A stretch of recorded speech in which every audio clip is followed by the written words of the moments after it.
Olá, amostrados e amostrados. Eu sou Guilherme dos Anjos, produtor do Recife Amostrado, né? O maior podcast sobre empreendedorismo em linha reta do mundo.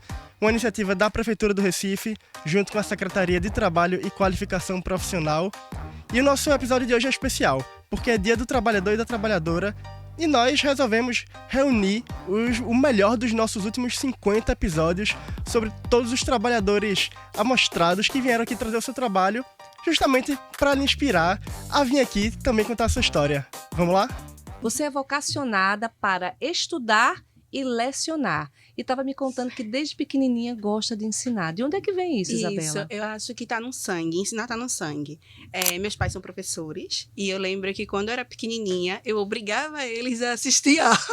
Você sentava eles na cadeirinha, na banquinha. Eles sempre trabalhavam o dia todo. Então tem sempre os 3 horários. E ele chegava do trabalho, jantava e pegava meu quadro, levava para o quarto deles e fazia atividade, fazia prova. E eles tinham que fazer tudo comigo. Todo organizado. Pois é. Então, realmente está no sangue. Um orgulho pra gente enxergar uma Isabela nessa potência, sabe? E eu fiquei super feliz de conhecê-la e de entender que... Porque é isso, não há limites, né? Na verdade, a gente pode tudo. Sim. Mas... na vida real, a gente sabe que as barreiras são concretas. Ela me contava também na faculdade, na própria graduação de engenharia, ela sabe quantas mulheres tinha na sala de aula dela e quantas mulheres concluíram a formação de engenharia mecânica. Então, você já começa num processo seletivo porque, historicamente, foi dito que nós mulheres não éramos boas com números. Então, que a gente tinha que estar voltada sempre para o cuidado, né? Então, as formações eram sempre voltadas para a prática do cuidado, para a aplicação daquilo que disseram que a gente nasceu para isso.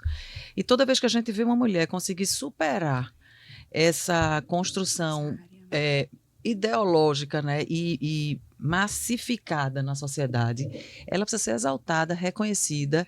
E assim, Isabela é um exemplo. Eu disse a ela, quando eu a conheci, eu digo, Isabela, você não tem noção do espaço que você ocupa, da potência que é você, Da representatividade. da representatividade. E mais mulheres precisam se reconhecer em você. Quando foi que você disse assim, bom, a partir de agora eu vou estruturar a minha vida para se reconhecer primeiramente como empreendedora, se reconhecer e dizer, agora eu sou uma empreendedora. Sim. O primeiro investimento não envolveu dinheiro. O primeiro investimento envolveu o relacionamento que eu tinha com o que eu trabalhava. Foi a partir do momento que eu disse assim, eu vou focar aqui e eu desisti das outras coisas. Todo o restante que eu fazia, eu falei, eu não vou fazer mais. Então, eu abdiquei desse tempo que eu tinha com outras responsabilidades e eu investi todo esse tempo e toda a minha esperança porque poderia dar muito errado. Sim. Mas poderia dar muito certo, né? Tem um momento que não se sustenta também, né, Bruna? Você tem que estar sempre estudando, sempre fazendo conexões, se movimentando. E aí eu falei, eu vou largar tudo. Vou largar tudo. Nessa época que eu dei um boa assim, eu trabalhava com isso, mas eu também trabalhava numa academia. Trabalhava na equipe da academia, assim. Sei. Trabalhava como consultora de uma academia. E aí eu cheguei lá e fiz, queria pedir minhas contas, não quero... Você estava convicta? Estava convicta. Estava muito firme de que eu ia fazer aquilo dar certo. Eu ia fazer aquilo dar certo, não importasse o quanto aquilo demorasse, mas que ia dar certo. Eu tinha muito essa fé, assim, sabe, na minha crença de que aquilo ia acontecer. E aí vocês entraram no Cobogó Café, né? Sulamita já está há um tempinho, não é isso? Eu acabei agora a minha primeira semana, Porque né? são 15 São dias. 3 semanas, né? Isso. Por vez. E depois vem a Rosemary. Rose. Isso. Foi uma experiência incrível, porque foge totalmente da nossa rotina e dá um olhar de que você realmente precisa depois ter o seu negócio, sabe? Você sente a necessidade, né? A gente vê o conforto, que é a praticidade. Então, isso também ajuda a gente a sonhar mais alto também. Você que vem de feiras, de exposições, não é isso? Que é outro ambiente, da tua própria casa, que você, pelo Instagram, faz as comidas e entrega, mas agora você tem um espaço físico, né? Exatamente. E a responsabilidade também, né? A gente acaba aprendendo a lidar com a responsabilidade de abrir o local, deixar tudo organizado, tudo bonitinho para quando o cliente chegar, né? Se sentir bem confortável. Aí eu passo para a Rosemary, você vai ser a próxima. Expectativas. Isso. Eu tenho uma grande expectativa e eu acredito que vai dar tudo certo. né? Já deu, Já já deu foi tudo selecionada. certo, já fui selecionada, já deu tudo certo. Então, assim, vai ser uma experiência, né? Para eu aprender, lidar com o público, receber os clientes, saber o que eles gostam, oferecer o meu produto e dar o meu melhor. João Gomes chamou o senhor e o senhor disse, e agora? E agora foi... Porque o senhor isso tinha eu que ter aprendi. mais gente, Era, o senhor tinha que ter mais comida, fumei. chegar cedo. Foi, consegui. E aí, como foi? Consegui. Foi Foi? difícil, mas consegui. Foram Juntou 24 todo mundo e horas. disse, 24 horas, minha gente conseguiu. Só dos molhozinhos que eu vendo que acompanha, que acaba o lanche, tem uma cabeça molho, que é uma linguagem que eu uso. E só esse molho foram 6 mil coisinhas daqui. sachê. Feito na mão, manual. Agora, uma pergunta que me veio agora à cabeça. Hum. Ele comprou o lanche, deu a grana pro senhor, o senhor ia vender lá? Meu filho foi o carregado disso tudo, né? O lanche Ah. da produção Ah. e o lanche, o restaurante que ele comprou foi para o pessoal segurança. Entendi. O pessoal do bombeiro. Olha que coisa bacana. O cara foi uma pensou. Fiorino carregada de lanche. O cara pensou, Uma o cara, Fiorino. digo João Gomes, ele Foi. pensou no empreendedor local, Foi. né? E disse assim: vou apostar no pequeno, vamos assim dizer, Exatamente. né? Foi uma Que não é quantidade de lanche pequeno. grande e todos desempenharam. Meu filho trabalhou direto. Aí o senhor conheceu ele? Conheci ele. E aí? Conheci. Aí tu disse assim, menino, é tu que tem aquela voz, é? Pô, foi interessante. E ele se carregou de fazer a logística, tudo Sim. bonitinho. E depois o lanche da produção, né? O lanche da produção e depois do evento. Aí o senhor ficou Foi uma mais loucura. famoso ainda depois desse episódio. Cresceu né? mais, onde o pessoal conheceu. E bonito foi quando eu saí, que eu acabei de comercializar, que eu tinha que voltar pro derby. Sim. Deixei Ô, gente, a turma peraí, lá. depois de terminar o show, o senhor ainda teve Porque que eu trabalhar mais tive ainda? que abrir, porque foi um gado da madrugada Gente. dobrado. Por quê? É, Porque não passava mais ninguém chegava onde eu estava. sei. Porque ficou entupido, ninguém Foi. chegava mais Foi lá uma perto loucura. do palco. Por quê? Depois de 2 anos, sem ter um evento, ainda mais daquele E porte, de gratuito, isso já esperava. um palco Já se gigantesco. esperava, né? E um palco lindo, ficou um negócio bonito. E a gente sabia que isso ia acontecer, porque o pessoal estava secão por festa. Que habilidades você não tinha e que você teve que desenvolver para fazer esse trabalho do retrato da periferia? Então, para isso, né, primeiro você ser quase o Google Mapa. Porque muitos dos lugares eu não sei chegar e muitas das comunidades não tem nome nem no Google Mapa. Ou seja, é quase que impossível às vezes chegar em algumas comunidades. Então é a galera que me ajuda. Às vezes eu tô perdido na rua, vou gravar uma comunidade, não sei onde é que eu tô. Abro um stories, pessoal, eu tô perdido aqui, onde é que eu tô, onde é que é por aqui, não é? Então, tipo, quem mora naquela comunidade que pediu ver os stories, a galera é muito Ajuda. muito prestativa para essa questão. Então, eu posto, não dá um minuto, a galera já tá respondendo, não, tu vai assim, assim, assim, para poder chegar. Então, tipo, eu acho que é essa questão de ser mais, como é que eu posso dizer, de ser mais observador em tudo. Até porque tem comunidade que eu entro que eu não sei como é que sai. Então, eu tenho que observar muito. Eu já era, né, pela questão do aprender. Um olhar mais clínico, né? Entendeu? E saber também diferenciar, né? Lugares que você pode e lugares que você não pode entrar. Né? Porque tem muito isso. Infelizmente, na realidade da comunidade de quem Pedir vive... permissão. Muitas das comunidades que eu entro, existe esse tipo, né? Então, quando eu posto em comunidades que eu vou, muitas das vezes tem gente que comenta, vem no comentário, cuidado que é muito perigoso, cuidado que lá tem isso, cuidado que lá o tráfico é muito pesado. Então, tipo assim, independente de tudo, o meu trabalho é 100% profissional e hoje em dia a visibilidade que eu tenho é muito maior. Então, para mim, eu estou muito mais tranquilo de ir para qualquer comunidade do que quando eu comecei. No começo de vocês, quais foram, eu não vou falar dificuldades, eu vou falar desafios. O que é que vocês enfrentaram, assim, o que é que vocês pensaram que podiam melhorar, o que é que deu certo, o que é que não deu certo? O seu Damião, vamos começar pelo senhor, que aí o senhor foi que deu o início de tudo. Aí no início eu achava que não ia dar certo, né? Vender tapioca, muita gente ignorava, né? Aí então, mas eu encarei a realidade, entendeu? Insistiu. Insisti. Estava precisando, desempregado. O senhor trabalhava antes com o quê? Trabalhava na refinaria. Lá em Suape. Em Suape. Foi. Que foi aquele Foi bolo naquele todo, né? bolo que botou todo mundo para Sim. fora, demitiu todo mundo. Então, o meu seguro-desemprego encerrou, né? Acabou? Então, eu digo, pronto, e agora? Agora eu O senhor vou fazia o que lá? Seu trabalhar de armador, com ferragem. Manuseando. Fazendo aquela galeria. Sei. E aí, quando acabou-se, Acabou-se. o que é que eu vou fazer? Todo mundo para casa, e o que é que eu vou fazer? O dinheiro acabou também. O senhor comia tapioca quando o senhor era menino? Comia. Então, pode ter sido disso também, né? Essa coisa de deu estalos, essa Comia. tapioca.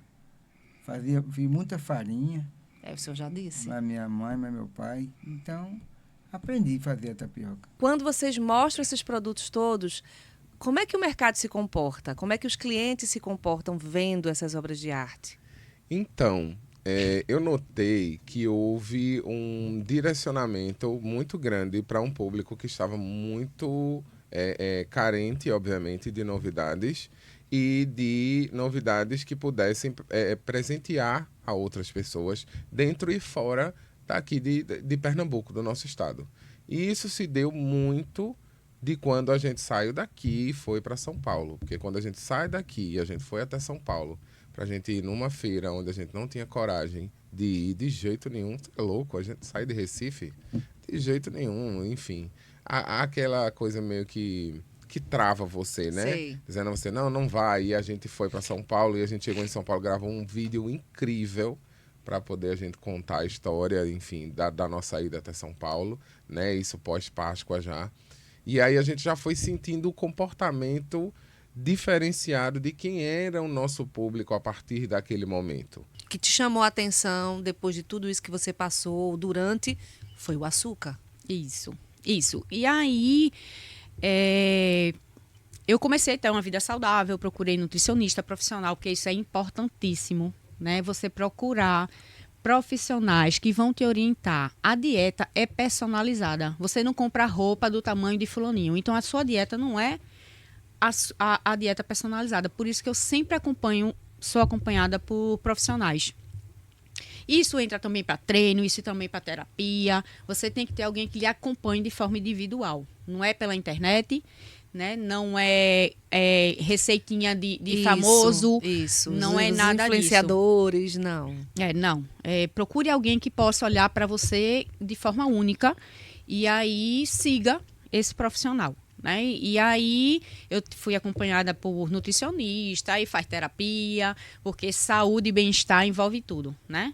Desde a alimentação até a parte de saúde mental. Sim. E aí, com o nutricionista, eu fui acompanhando e eu na verdade, entrei num processo que eu saí de hábitos alimentares, que podia tudo, para um hábito alimentar mais disciplinar. Essa educação formal, como é que ela está tratando esse jovem pelo aspecto do empreendedorismo? Hoje, né, está sendo muito trabalhado a educação financeira, a educação empreendedora, desde do ensino fundamental até a universidade.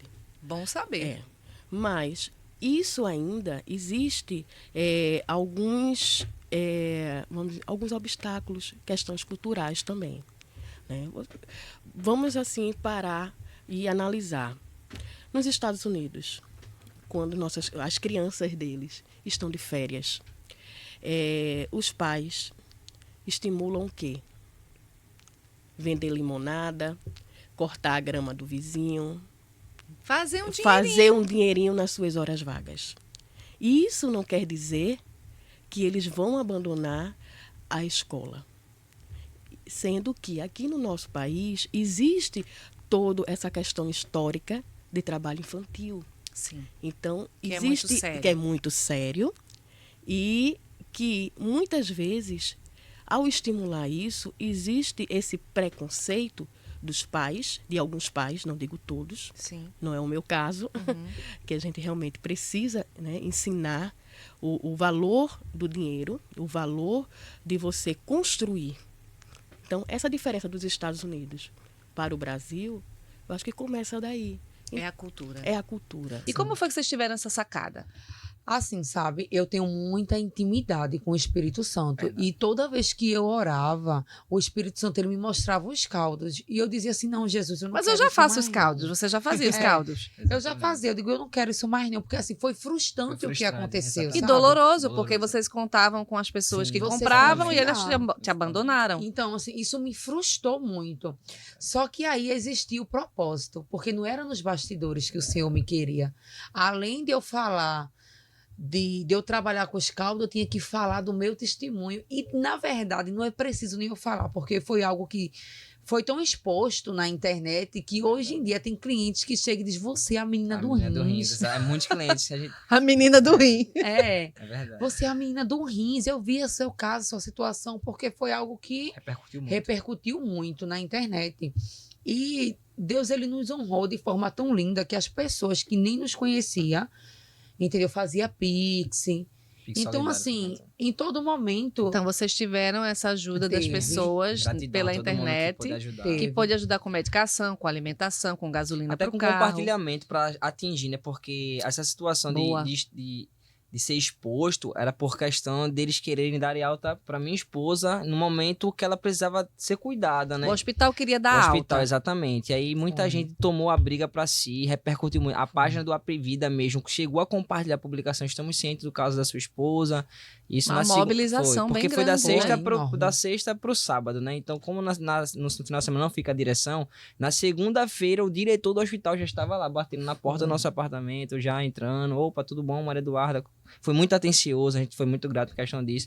Mas a questão da repercussão foi justamente para não deixar ela sair do hospital, sim. E aí, Madu ficou no hospital, terminou o tratamento. Porque enfim, se eu continuar, se eu fosse para casa, eu teria morrido. Com certeza. Porque eu tive uma parada cardíaca nos braços do meu marido no dia que eles queriam me dar alta. Já tinha uma inclinação, talvez, para dizer assim, eu quero ser artista? Foi isso? Já. Eu nunca tive essa viagem de criança. Eu quero ser médico, quero ser jogador de futebol, quero ser... Nunca tive. Eu era desde pequenininho, eu sempre quis ser ator, sabe? E quando você dizia pra turma em casa, o que é que eles diziam? Incentivar? Acho que não. Meu pai e minha mãe nunca foram contra, não, assim... Acho que no fundo achava fofinho, sabe?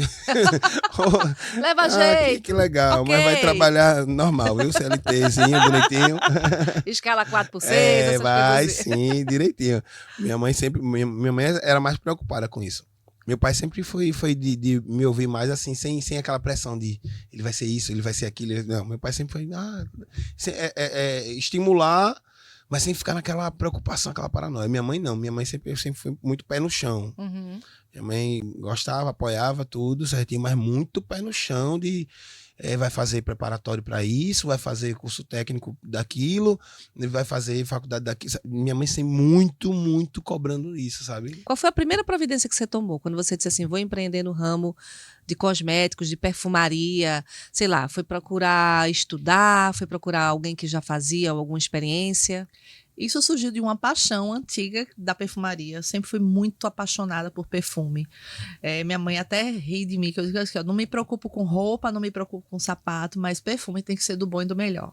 Então, desde pequenininha, desde que eu entendo de gente, eu sempre gostei muito de perfume. E aí eu comecei a trabalhar com contratipos. Para quem não sabe, contratipos são inspirações de perfumes famosos. Gente, eu tô aprendendo. E aí o que acontece? Eu já usava contratipos porque o dólar, do jeito que está indo, não dá para sustentar nossos luxinhos. É verdade. E aí eu procurei algumas marcas. Eu cheguei numa marca específica que eu gosto muito, que tem um custo-benefício muito legal, e coloquei para vender. Comecei com um mínimo de atacado, que na época era 6, hoje é difícil encontrar atacado de 6 unidades, agora é 10 para cima.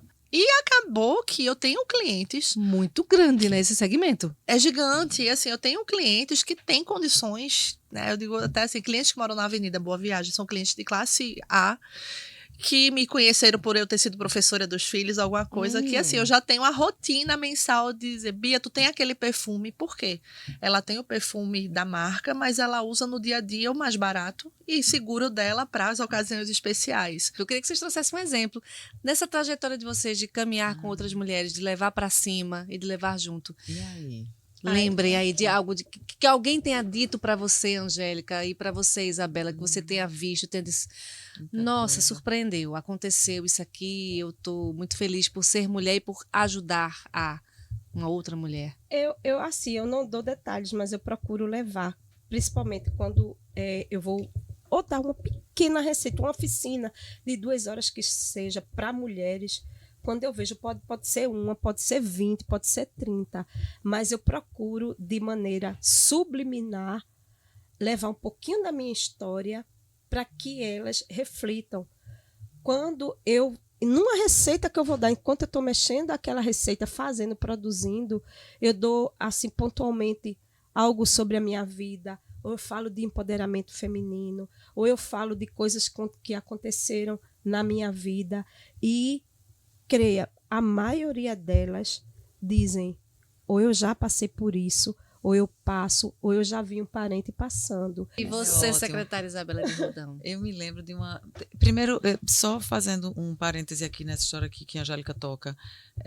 Veja, eu acredito muito que nós, de forma geral, todas as pessoas do mundo, nós causamos impactos no entorno. Se eu acredito que toda ação gera uma reação, isso é física, né? Toda ação gera uma reação. Eu preciso escolher que reação eu quero receber em troca a partir da minha ação. Ou seja, conscientemente, que ação minha eu vou ter para que tenha uma reação positiva. É feita a história da pedrinha jogada numa água parada. Você joga a pedrinha, ela vai às ondinhas, até você perder de vista, mas as ondinhas estão ali formadas. Ou seja, você está impactando o entorno sem nem perceber. E aí essa coisa da fala tem muito disso, né? Como a gente se conecta com coisas do dia a dia, do cotidiano, que estão, na grandíssima maioria das vezes, postas em águas mornas, em águas calmas, como da normalidade. A economia do cuidado é uma, né? Disseram a vida toda que nós temos a obrigação de cuidar e ninguém nunca se questionou a respeito disso. A gente simplesmente cuidou e cuida. A gente cuida da sogra, do sogro, da mãe, da avó, da tia. Se o menino adoece, se o sobrinho adoece, imediatamente as mulheres se acionam no processo do cuidado, como se os homens não pudessem cuidar. Então, assim, naturalizou-se. E isso vem a naturalização do sofrimento, da dor, da violência, né? Quando você fala coisa do psicológico, para mim, uma das grandes evoluções da Lei Maria da Penha foi ter trazido a violência psicológica para dentro do processo de violência, tipificado como violência. Isso. Porque a violência que me deixa com o olho roxo, ela é visivelmente perceptível. Mas a violência que me destrói na minha potência do ser mulher... Mina sua autoestima. Mina minha energia de vida. E eu não consigo sair daquela bolha, porque, afinal de contas, eu sou péssima. Né? Eu estou escutando aquela pessoa... Todo dia, dizendo que coisa péssima, queimou o feijão de novo, tu não sabe fazer nenhum feijão, tu não sabe cuidar do menino, não sabe fazer uma conta, não ganha dinheiro, não sustenta a casa. Como se esse homem, para sair, para sustentar a casa, entre aspas, né? Pagar as contas da casa, entre aspas, não tivesse um suporte de uma mulher que está segurando a onda em casa. Porque toda vez que esse homem sai de casa, essa mulher fica em casa, alguém está cozinhando, alguém está cuidando das crianças, alguém está passando, alguém está limpando, alguém está lavando. Ou seja, existe todo um suporte no ambiente doméstico para que ele saia, brilhe, ganhe dinheiro e cresça profissionalmente. E a gente está nesse aparato do doméstico, que hoje, nos últimos anos, nos últimos 50 anos, vem atrelado com essa mulher que também sai para trabalhar, que não ganha a mesma coisa que ele, mas que suporta toda a carga de trabalho doméstico, que não é remunerado e nem reconhecido. Porque eu digo que a natureza, Deus nos fez exclusivamente como obrigação nossa é gestar, parir e amamentar. No mais, botar o menino para dormir, botar o menino para arrotar, dar banho no menino, qualquer pessoa pode fazer, inclusive, principalmente o pai da criança. Exato. Mas ficou para a gente também isso. Mas aí, trazendo um recorte que, escutando a Angélica falar, e na sua provocação, Lina, que eu fiquei aqui pensando o que foi. Eu me lembro, eu era vereadora à época, na gestão de Geraldo, a primeira gestão de Geraldo Júlio, você estava lá. Sim. Se não me falha a memória, aquilo foi 2013. Teve uma pesquisa feita nacionalmente, e eu me lembro das capas de jornal. A pergunta era: a mulher dá causa ao estupro? E eu me lembro que era exatamente no Dia Internacional da Mulher, se não me falha a memória, de 2013, letras garrafais nos 3 jornais de Pernambuco, dizendo que 75% dos brasileiros e brasileiras acreditam que as mulheres dão causa ao estupro, pela roupa que veste, pela forma de comportamento, de sentado, não sei o quê. E eu me lembro demais disso. E a gente fez uma mobilização na Câmara de Vereadores e vereadoras, e meu gabinete todo, a gente passou uma semana indo trabalhar de saia. E não era saião no pé, não. Era saia, no tamanho que você quisesse usar. E a gente fez, todo mundo, e a gente tem uma foto, inclusive nesse dia, então, que teve, eu acho que, se não me falha a memória, alguma ação com essa temática de Internacional da Mulher, já estou em dúvida se foi 2014, porque 2013 eu me lembro que foi um evento maior. Foi no auditório da Prefeitura, 15º andar, e eu fui de saia. E fiquei em pé, porque a gente sentava na mesa ali em cima, eu me levantei e falei em pé, disse: estou de saia. E não é a roupa que eu visto que dá causa ao estupro, que nada justifica esse tipo de violência. E fiz uma fala muito forte sobre isso. E era um evento para as servidoras da prefeitura. No final, veio uma menina jovem falar comigo. E ela chegou junto de mim. Eu estava descendo do palco. E ela disse, vereadora, eu queria lhe agradecer pela fala que você fez. E dizer a você que eu fui estuprada. Caramba. Menina, eu fiquei assim, eu chego e me emociono.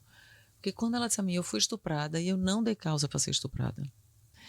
Aquilo mexeu comigo de uma maneira tão forte. É quando a gente percebe, porque veja, a dor de uma é a dor de todas. Exato.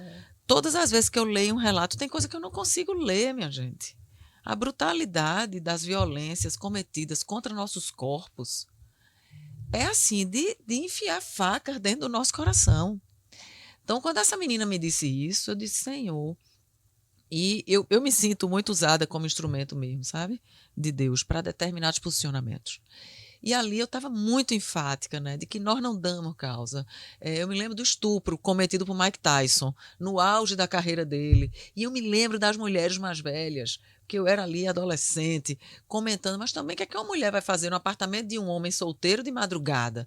Cara, ela pode querer namorar com ele e na hora ela dizer, não quero mais sexo. Isso. Acabou, não estou mais afim, morguei, quero ir embora. E ela não é obrigada a fazer sexo com esse cara. Então, assim, nós não damos causa à violência que somos acometidas. Nossa competência não dá causa a não sermos contratadas e não termos melhores salários. O que, infelizmente, continua dando causa a todos os tipos de violência e de preconceito é o nosso gênero, é o ser mulher. Isso continua massivamente causa, que diz que é o preconceito mais antigo da humanidade. É o preconceito contra as mulheres. A Inês falou que a coisa que ela mais gosta de fazer é estudar. É. Então, empreender também era uma coisa que você queria fazer, já era um plano seu. Então, empreender veio quando eu engravidei da primeira filha, né? Sim. Porque aí eu disse, não, eu quero acompanhar, ver os primeiros passos, as primeiras quedas, as primeiras palavras, mas eu preciso de uma renda também, né? Então, aí surgiu a ideia de empreender totalmente fora do meu contexto, porque, como eu falei antes, eu nunca tinha pegado em um alicate, nunca fui nem em uma manicure. Então, assim, até hoje eu procuro entender um pouco. Eu até entendo alguns propósitos, mas entender exatamente como foi que eu fui parar nas unhas, né? E aí a gente tem todo um trabalho diferenciado com as nossas clientes, porque é um atendimento personalizado, somente eu e a cliente e o meu esposo que trabalha junto comigo. Mas é uma coisa assim que vai... Tanto é que nosso slogan não é só sobre unhas, vai muito além das unhas, né? Porque ali, realmente, eu pude entender o que muitas mulheres falam. Vou para minha psicóloga, vou para minha sessão de terapia, porque realmente é uma sessão de terapia você fazer as unhas. Que atributos, que olhar para o mundo você leva de experiência também da sua vida pessoal para o seu trabalho? Cristiane cidadã, ela é uma Cristiane que ela é atenta a muitas coisas. Então, a bombeira precisa também estar atenta a muita coisa. A Cristiane cidadã, ela é... Como é que eu posso dizer? O fato de gostar de ajudar as pessoas. Já é seu. Exatamente. Eu sempre É da gostei tua muito. essência, da tua personalidade. Exatamente. Porque eu sempre, desde criança, eu sempre tentei ser muito independente. Por minha mãe ser doméstica, ela sempre estava fora de casa. Minha avó cuidava muito das coisas de casa, não era algo que pudesse me dar atenção. Então, eu sempre como... Você tem irmãos? Não, sou filha única. Sim.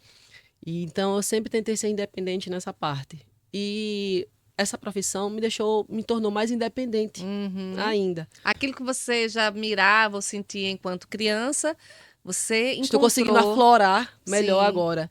E a minha capacidade de fazer certas coisas que eu não conhecia como apenas uma mulher simples, de que pudesse cuidar apenas da casa e da família, a capacidade ela foi mostrada depois que eu participei das aulas, né, vi o que eu poderia fazer.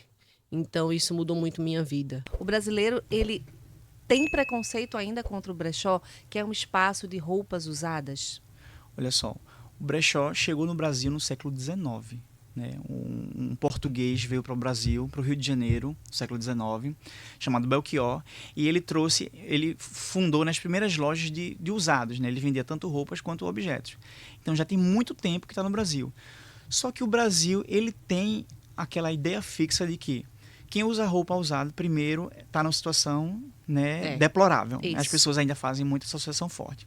Segundo, tem essa questão de superstição de que roupa usada tem energia ruim, roupa Isso. usada de pessoas mortas. Isso. E aí eu uso o Instagram a meu favor como uma ferramenta de estar instruindo o cliente, que não tem nada a ver. As pessoas são tão consumistas que elas passam para frente peças que estão na etiquetas, peças novas. Se o cliente se permitir, pelo menos conhecer, ele vai perceber.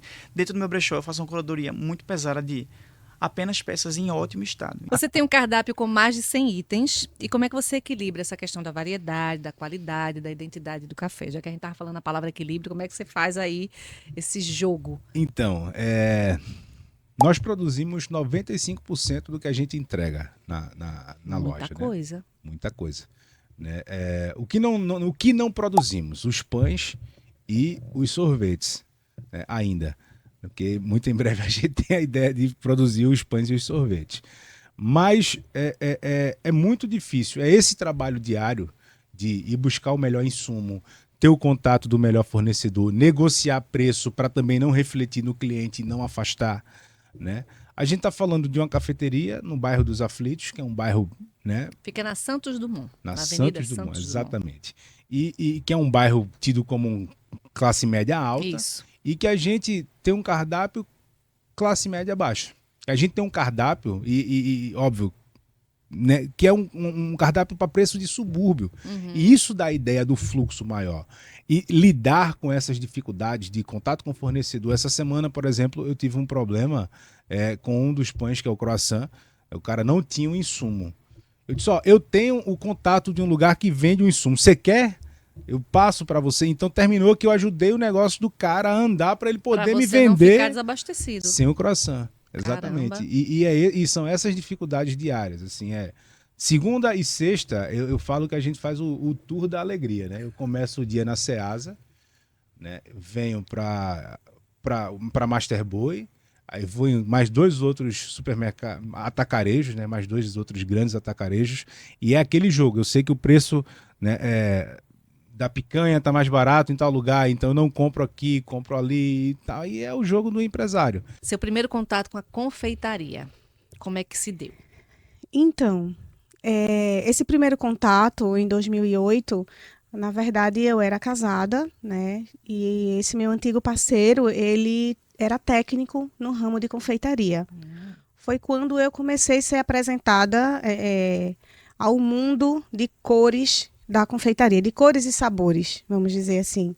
Mas aí esse relacionamento não deu certo, eu tive que voltar para o comércio e foi quando eu comecei a adquirir experiência na área do projeto que eu já tinha em mente. Se é com isso que eu quero trabalhar, nesse caminho que eu quero seguir, e aí fui só investindo e me capacitando na área. Você começou, vamos dizer assim, copiando as receitas que já existiam ou já criando as suas próprias receitas? Eu comecei testando, na verdade, eu comecei com um estudo de proteína, porque como o meu foco era substituir a carne animal, eu comecei a estudar as proteínas que existiam no reino vegetal. Uhum. Grão de bico, feijão, todos os tipos de leguminosas, né? Que são esses grãos.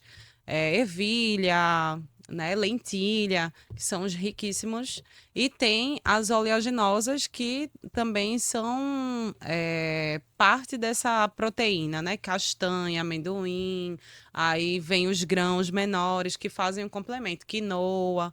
Então, assim, eu fiz essa pesquisa e comecei a ver as receitas no YouTube de como o pessoal fazia e peguei uma base e fui criando. Como é que foi a experiência de tocar agora esse negócio que antes era o da mãe? Isso. Agora é o seu. Exato. Muda muita coisa? Muda muita coisa. Muda muita coisa, porque quando a gente é de um negócio familiar, que assim, que não, a gente ainda tem um suporte, a gente sabe que se tudo der errado, tem a mãe para sustentar o CNPJ ali. lá é o da mãe. Exatamente. Tem a mãe ali que tira, né, de uma poupança, que tira de um rendimento.